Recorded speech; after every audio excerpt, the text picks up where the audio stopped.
Nagsagawa ng Oplan Sita ang mga tauhan ng Police Station 7 sa Barangay Fatima, General Santos City mula alas 12 ng haping gabi hanggang alas 6 ng umaga ng Mayo 13 taong kasalukuyan bilang bahagi ng pagpapatupad ng mga lokal na ordinansa kaugnay ng Safer Cities Initiative ng Department of the Interior and Local Government.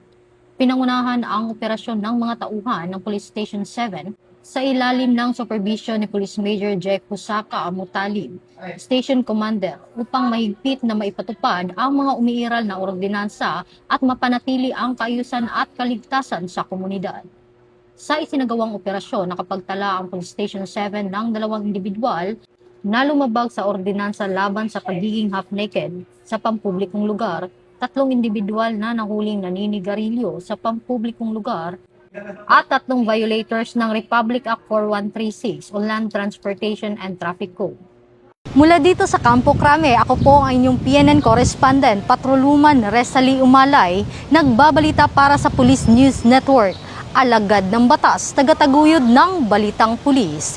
Ito ang bagong PNP para sa bagong Pilipinas, serbisyong mabilis, tapat at nararamdaman.